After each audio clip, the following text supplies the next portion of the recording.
update natin para sa lagay ng ating panahon ngayong hapon po ng December 13, 2024. Sa ngayon po ay walang anumang sama ng panahon sa loob at labas ng ating area of responsibility. Easterlies pa rin ang hangin na umiihip sa silangan ng Luzon, Visayas at Mindanao. Ang amihan ay nandyan po ngayon sa may extreme Northern Luzon at northern part ng Northern Luzon, pero sa susunod na mga oras ay unti-unti na po ulit yan nalalakas, bababa hanggang dyan sa may Kabisayaan na magdudulot ng mas maulan na panahon sa Bicol Region at Northern Luzon, lalo na po sa mga susunod na araw.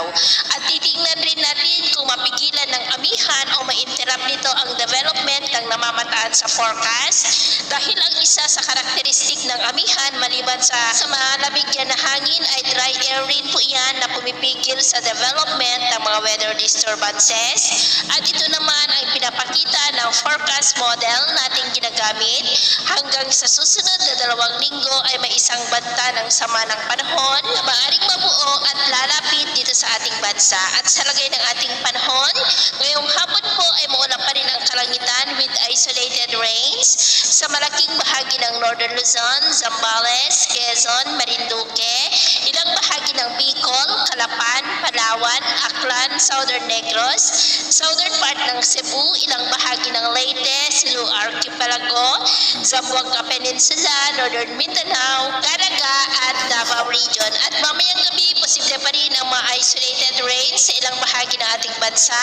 lalo na po sa ilang bahagi ng Ilocos Region, Palawan, Calapan, Sulu Archipelago, Zamboanga Peninsula, Sorsogon, ilang bahagi ng Quezon, Catanduanes,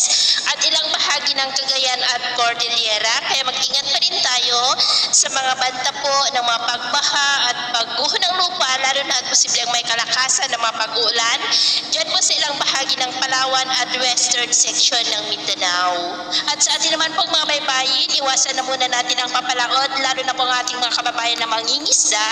na gumagamit po ng maliliit na sasakyang pandagat sa mga baybayin ng Batanes, Babuyan Islands, Pagudpud Seaboard, silangang baybayin ng Cagayan Valley hanggang sa seaboard po ng Northern Samar, dahil ang mga alon po dyan ay posible na aabot hanggang sa 4 to 8 feet. Kaya hanggat maaari